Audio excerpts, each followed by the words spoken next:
As far as the Dodgers and the Braves are concerned, who are we to say how much emotion fans are allowed to show their players? I don't believe that the fans on Sunday were the same exact fans. Every single person in the ballpark was the same fan there on Friday. Not everybody goes to all 3 games of a 3-game series.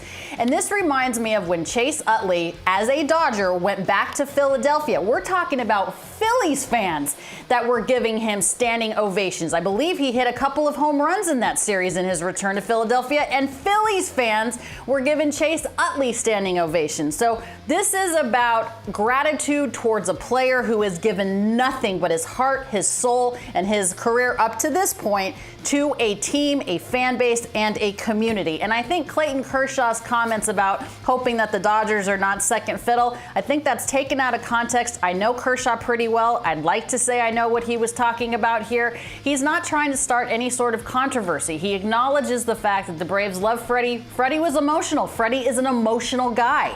He always has been. But Clayton is not saying that Freddie is not excited to be in LA. And I know people were saying that the celebration or the reception was over the top. No, it wasn't. It's pure raw emotion.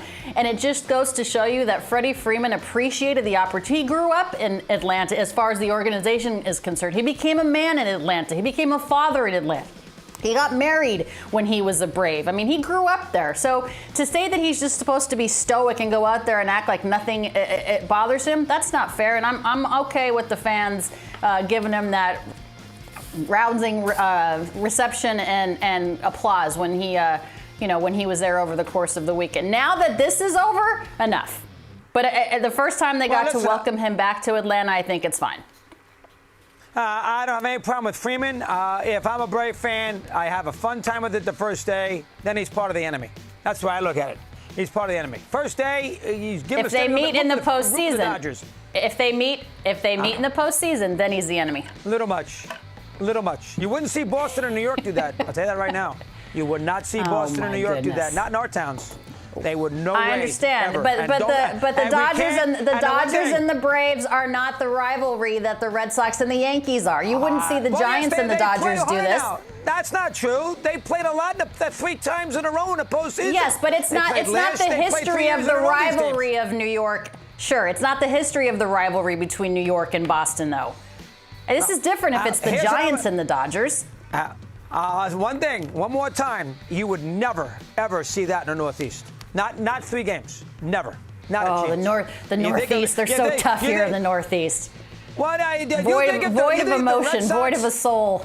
You think of a guy on the Yankees who won a championship, went to go to the Red Sox the next year, and the Red Sox came in a Yankee Stadium for a big 3-game series. You think by the 3rd game, the Yankee fan is going to give the guy who left a standing ovation? Mike Torres. No, because everyone on the Northeast is hardened. They're hardened. They have to take the subway. The weather here is terrible. Mean, angry Northeasterners.